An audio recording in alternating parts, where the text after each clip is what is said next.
My in-studio guest today is our illustrious Lubbock County Treasurer, Chris Winn, and he drug Ronnie Keister back in the studio. He said he needed to use him for source material because he didn't think that he could get through a whole interview without Ronnie, and Ronnie did so well that he needed him back in. So Jody, we'll keep the phone lines open if you've got questions for either one of these elected officials.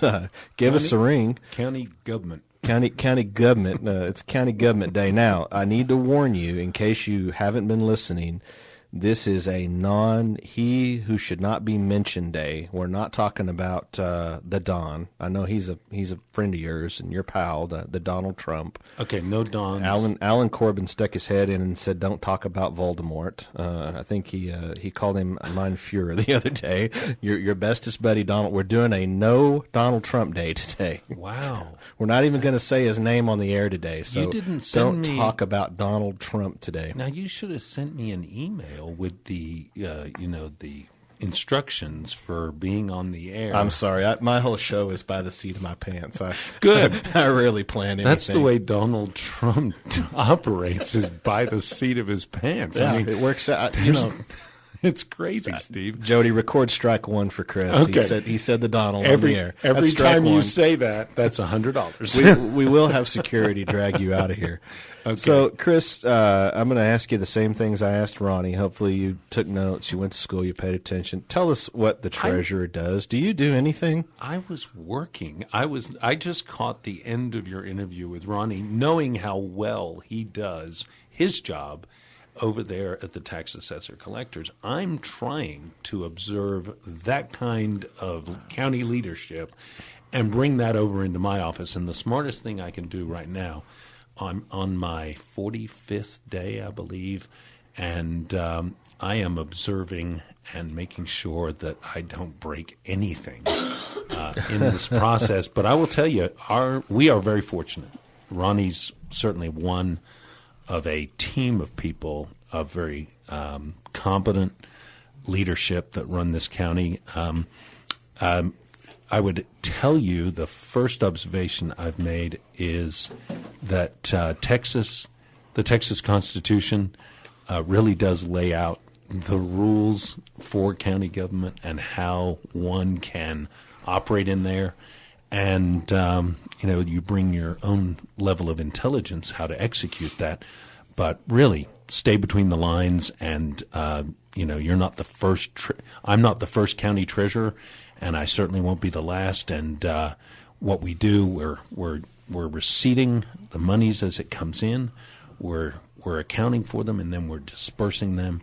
And we do not make policy. That's something that some people think. Well, what kind of policy changes can you make that would affect we the people, constituents, the voters, and realistically, I'm there to make sure that the checks and balances are in place in a fiscally responsible environment, that with the commissioners and how they set policy, they actually execute the spending of the money, and I'm sitting there making sure that the money is in the account, in the accounts, the many accounts we have, and that it is receipted and dispersed and accounted for in the appropriate manner. So, and as simple as I make that, it's every day. It's, working with, as Ronnie does, the people in the banking system and then each of the departments, because the county brings in a great deal of money. As, we ought to give a big thanks over Thanksgiving for what, Ronnie brings to the state more than the county, but we certainly, this Lubbock County is a revenue generator for this community. So, yeah, okay. Well, we've got a call. I'm going to take this one. I know this guy. Let's go to the phones. Greg, you're on KFYO. Yes, thank you very much. Appreciate it today. As Donald Trump has shown, the people of America like strength. Chris Winn, as a treasurer, can you do anything to collect the money that Buffalo Springs owes the county for all these years, over $300,000? How can you do to collect the money that Buffalo Springs owes the county so finally bills can get paid? Well, the individual who's asking this question knows more about this probably than anyone, and the individuals that serve on that board. The lake is a responsibility of our county, and it is not a authority unto its own. So, what you are bringing to the attention, not for the first time, is the fact that there is money owed by it's not a municipal entity, but it is express what it is, Greg. It's the water board. It's the water district of Buffalo Springs. It's kind of its own entity, but it works independent of the county. But still, there are bills that the board on Buffalo Springs pays to the county. Like this particular bill is an election bill that there's been dispute on for several years. But the thing about it is that it may be a hardship to the Buffalo Springs Lake, and it may be excessive, but it's owed. And exactly. It's always been, when I was on the board out there, and this did go on, it has not been settled. It's just crazy that there's money owed. I, in my opinion, think that they owe the money, pay it, then solve the problem. But right now, it's a dispute. It's in escrow. There's money out there waiting to be paid. Just when somebody says, give me the money, and they give it up. All right, Greg, I'll interrupt you. That is why I asked Ronnie to come back and sit down, because what Steve and Ronnie were talking about before I came on the air was the scofflaw. And the word scoff means to ignore. It's knowing that it is hard or difficult to enforce. People start behaving in a way that ignores the law. And if we are a country of laws, and this is the bigger picture, what Ronnie and Steve were talking about was the registration and the power to collect child support. What I find interesting is picking out one group and saying, well, because that is important to us, we're going to say we're going to collect money. If you come in and you owe child support, the state government's going to be going to support that enforcement of that law. What bothers me is if we are a nation of laws, if you get a parking ticket, you owe money. If you run a toll down in Dallas when you're traveling down there and you owe that money, you owe that money. And that it goes to what you said, Greg, which is this money, a service was provided by Lubbock County Elections Office, and that money is owed from the lake board to the county. That really, in my mind, is not debatable. Where it comes in is each side's going to hire lawyers, and we're going to, have to go to court and all that kind of stuff. But it goes to the reason I find this an important discussion is we have scoffing of laws from immigration. We have scoffing of laws from, nobody was held responsible for the Wall Street meltdown. Many now seems like a decade ago, but the reason it is important is because we continue to repeat this bad behavior. We are in the same environment, and if you don't hold people accountable, and that goes all the way to the top, I'm talking about holding Congress accountable for conflict of interest or insider trading or violations of information being passed between Congress and Wall Street. It's down here as Ronnie expressed, at the local level, and it seems to me our country has become a nation of scoffers, and that's why people are mad. They're mad right now because they're like, what do you mean we're not secure? We spend hundreds of millions, trillions of dollars to assure people that we have military, we have law enforcement, we have in place ways to secure our people. And then we are constantly in a process of going, well, we're not really that secure, or we're getting threats to our security. And the reason that is important to me is I think it starts right down at this bottom line, which is there are college students that come to Tech, they'll get a speeding ticket, and because they don't live here and maybe they leave after 1 year, they go, well, I'll never be back up here in Lubbock again. So they go running down back home to Houston. And Ronnie has no way, or the county has no way of collecting that money. When in actual fact, if we set up that scofflaw and give Ronnie the ability for full latitude, we can have every county in the state of Texas on notice that if you come to Lubbock, we have a way to collect that money if it's owed. Hold that thought. Greg, thanks for the call. Thanks, let's take the break. When we come back, more with our County Treasurer, Chris Winn, and our tax assessor collector still hanging out. I'm Steve Evans in for Chad Hasty. All right, back on the Chad Hasty Show. I'm Steve Evans in for Chad today. On the Premier text line, Ricky says, "Oh my gosh, a county official back-patting the party." I should have left that one out. Talk about the Donald instead. No, Ricky, it is a no Trump Wednesday. We're not doing Donald Trump news today. We're not going to give him all the headlines. We're talking about county politics with Chris Winn. You were getting into the Scofflaw, and phone lines are open, folks. 1-800-6870-790, 770-5790. If you've got a question for one of our county officials here. Well, here's the interesting thing: is if you were to enlarge the responsibility of the Scofflaw, you would bring into the authorities' ability to collect on hot checks. So any checks that are outstanding, across from, not think about it. There's checks by in the vault of Lubbock County that are years old, and yet they've never been collected on because, let's say, they're small. And if somebody out there knows more about this, call in. But what intrigued me years ago about it was that you get to register your car once a year. The only way you're going to capture a hot check writer or a violator of some significant laws is if they get pulled over by DPS or they get pulled over by and they run the background check.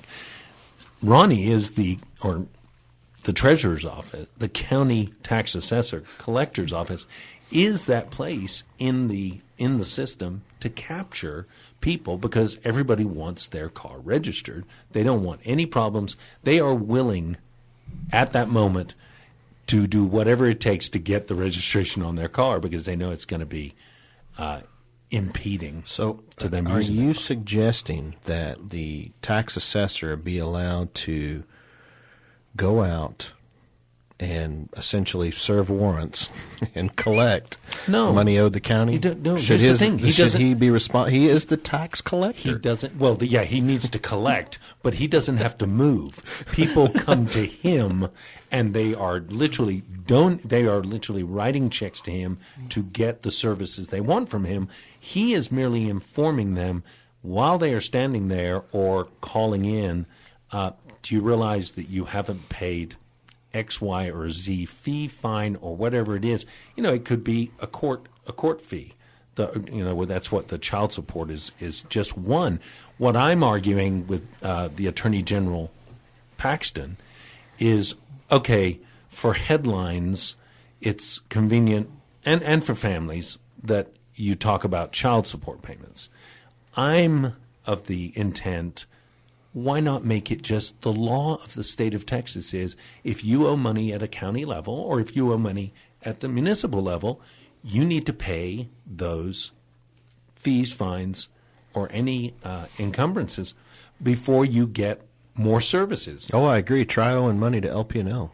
Well, yeah, or any business in town. If somebody walks in, writes a hot check, and then walks, when they come back in the next day for the same service, they're not likely to get the service. You understand? Mm-hmm. I sit here and I go, Ronnie, the county tax assessor is responsible for a service at that snapshot moment, which is to get your car registered. I mean, jump in here, Ronnie. Am I right, or are you concerned with the increased level? I mean, it seems to me with the technology available, it's really simple. Well, okay, so first thing I'm going to ask is estimate, if you can, how much money are we talking about that is owed to the county that has not been collected, and how far back does it go? I have no idea on how far back it goes. Let me state that. But in the last figure that I heard for the county on delinquent fines, fees, etc., was $11 million. And then for the city, the last figure I heard was about 20 million. Right. You're kidding me. So, and I'm going to bring it closer to home. So the money that the sheriff has been asking for, and several of us have seen his program on the drug cartels. He's wanting to put on another investigation unit, and I think it's been approved in the budget. But the money that he's asking for, that would have quite easily covered it. If you could get it all collected. And is that $11 million? Is that all the county's money, or is that the 5% deal where a bunch of it goes back up to the state? As far as I know, that is not anything for us, so it's all county money. Okay, so the county would have been able to take care of the sheriff's request. And I would tell you, there's some of these folks that have, they're older now because when they were here, maybe they got a ticket. I don't know what's the term? I'm drawing a blank on the statute of limitation. How far back could a county or could the state authorize a county to be able to go back? I mean, could you go back 7 years and say if you have a hot check 7 years ago, could you go look at that? I mean, I guess, that's where the details. I would say the starting point in my mind would be from this point forward, here's what we're going to do. And then there are ways to look back and say, okay, within this period of time, we're going to go back and get child support, or we're going to get these fees and fines taken care of. It is huge revenue, Steve, and it's revenue that needs to be collected because it was issued. Why do you give the power to a police officer to issue a traffic ticket if somebody is going to ignore that in the process? By the way, that's one little detail, isn't it? That they must have written on the ticket that you will follow the scofflaw. It's not on our tickets right now in Lubbock County or in the city, that there needs to be a mention on there that if you don't pay, if you don't show up in court, that's one thing. But if you don't ultimately pay this ticket, parking or whatever, that the scofflaw will apply, and therefore you have been given notice for the county tax assessor collector to bring it to your attention. Am I right about that? Yeah, I believe that you are right. I'm gonna have to cut you off right there, Ronnie. Guys, hang out for another segment. Don't go anywhere. We're still there's more to talk about here. I'm Steve Evans, in for Chad Hasty today on our trigger warning, non-politically correct, no Donald Trump taglines. Anyone you want, tag them. We'll be right back after the break. Back on the Chad Hasty Show, I'm Steve in for Chad today. Number to reach the show, 1-800-687-0790, 770-5790. We're hanging out with our illustrious county treasurer, Chris Winn. Ronnie Keister still hanging out with us. We were talking about collecting taxes and the scofflaw. And before we burn up this last segment, Chris, I do have a question I want to get into you, so we can get back to the scofflaw here in just a minute. But the question I have for you is the same thing I asked Ronnie. What difference does identifying with the party make to the county treasurer's office?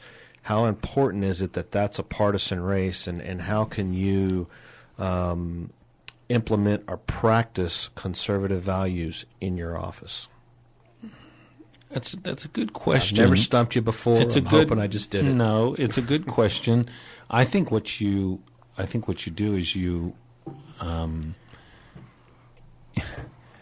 it's a culture. It's a philosophy of fiscal conservatism, that you do things the way people. I mean, there's a logic to this. You do things as efficiently and effectively as you possibly can, so you can be a fiscal conservative in your goal to want to. Like I visited before I ever got appointed to this job. I visited with the Harris County treasurer, who is the largest county revenue stream. I hope I'm right on that, but that was my understanding. And when he arrived, he had 20 employees in his office. This was 10 years ago.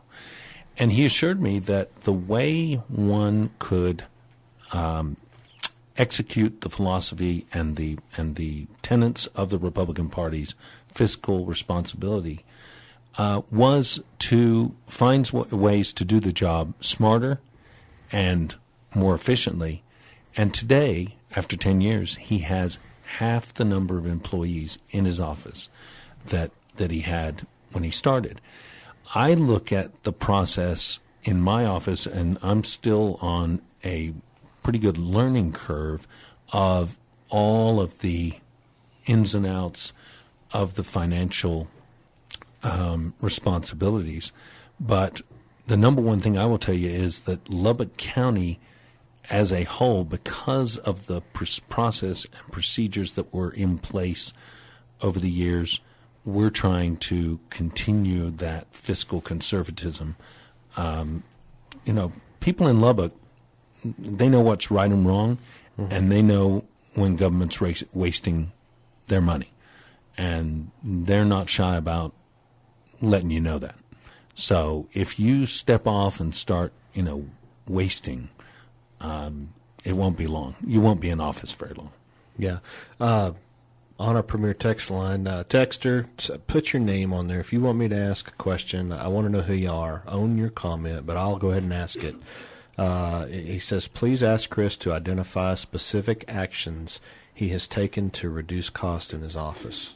To reduce cost? Well, I've only been there 45 days. I agree, which that would be really the only thing you have a direct impact on. Well, somebody took the coffee maker, and so there's not been any purchasing of coffee since I arrived at the treasurer's office. So that's one thing that I have done. I try not to drink coffee, but no, the texter is trying to make the point that what are your goals? And my goal is that this office will run much more efficiently and effectively and responsibly. I'm not looking in the rearview mirror. I'm just saying I want to follow, and I'm in my not just friendship but respect for the other department heads in the county, and I'm not patting on the back. It's not even a party affiliation thing. I look at what Mr. Keister's done over at the tax assessor's office. I look at what Barbara Sushi does in the district clerk, and Kelly Pinion over at the county clerk's office, and I look at each one of them. I'm an integral part of every one of those offices, and so realistically, I have to be aware that whatever I do is going to have an effect on their financial, dynamic. So the texter's point is, what are you doing? I'm doing as much as I can to learn what it is that each department's doing to process this revenue. And I'm making sure that I'm doing it. And in actual fact, I will tell you, day one, my goal was to make sure that all the technology that is available in the financial sector is available in my office. And that will do wonders. Now the question is how to educate those in my office to use that. Because let's be honest, today we are real-time financial data.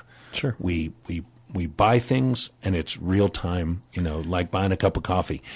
That should be the way. Would you not agree, Ronnie? I mean, that should be the way that we operate in the government. So and it's hard to get that. It's hard to get that to do. You're looking at more like a paperwork reduction type deal to make your people more streamlined and efficient. And that's really, you've got to spend the money that you're told to. You've got to write the checks that you're told to. I'm assuming you have a list of things that you're required to pay.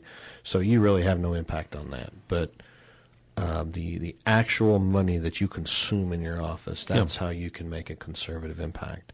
Randy, thanks for identifying yourself. I appreciate it. Ronnie, you had a thought right before we went to the break. We were talking about the Scofflaws. And I cut you off. Do you remember where you're at? You want to jump Not a clue. In essence, what he was saying, though, is it's a very large amount of money, potentially, that not just Lubbock County, but we're talking, this is the logic for me, is if it's any significant amount of money, which in my mind, all money is significant amount of money, and that's our desire, then think about the whole state and how much money is out there that could be collected if we make it. The last thing we need to do, let's be honest, the old way would have been to send out a warrant and a constable to go collect that money. Let's real quick, we're going to have to take a break here in a minute, but let's go to the phones. We've got Alan on hold. Alan, you're on KFYO. Hi, this is Chris. Chris, this is Alan. Hey, I was wondering, have you identified things that you've been told to make expenditures on that you can see as totally wasteful? Well, answer that question. No, not as yet. And I am looking, but my job, really, the definition of my job, that's a question I would tell you to direct to the commissioners or to the county judge or to the department heads as a, do you see anything you're doing in your job? And that's what, when Steve said, I'm looking at my office and I'm trying to make my office as technologically advanced in the job we are statutorily assigned to do, and to make sure that there are tools, these tools are available, that are available to some of the bigger offices in the bigger counties. Yeah, but you obviously have some observations you could make so far, right? No, not in the policies of our county. I mean, in all honesty, I sit there and I look at, I'll give you an example, Road and Bridge. You look at how for the last 8 years we've been, 8 may be extreme, but we've been more in a drought. And so none of us really, we weren't complaining or weren't even thinking about roads being an issue. And it's only this last couple of years where the rains came and everybody is concerned about, being able to navigate on the county roads. And so that's something of a high visibility area where you, the county resident, are like, hey, what's going on there? What were you doing for the last 8 years? There is some criticism that could be, directed that way. But then you ask yourself, would you have been disappointed if money was being spent on county roads in a certain way during the drought period that looked excessive, but it would have been brilliant when the 30 inches of rain fell, right. Today. So I guess you got to look at this to be respectful of the limited knowledge I have as yet, and just say, if I learn of something, then I would recommend anything that's wasteful in government to me needs to be identified and corrected. All right, good call, Chris and Ronnie. Thanks for coming today. We'll probably ask you that question again down the road, as you're our eyes and ears for the conservative movement as a watchdog. But we'll go ahead and. I was going to interrupt you and tell you. We live in a very conservative area. We don't maybe value that as much as we think. Everyone that we live around and work around, I look at as very conservative and value driven. Sure. And I sit here and I go, if we were living in New York City or on the West Coast, we might be able to throw some excessive criticisms around, going, man, they're just wasting all the money. Sure. But right here in Lubbock, it's better. It's better than we could think. Right. All right. Hey, I appreciate you guys coming by.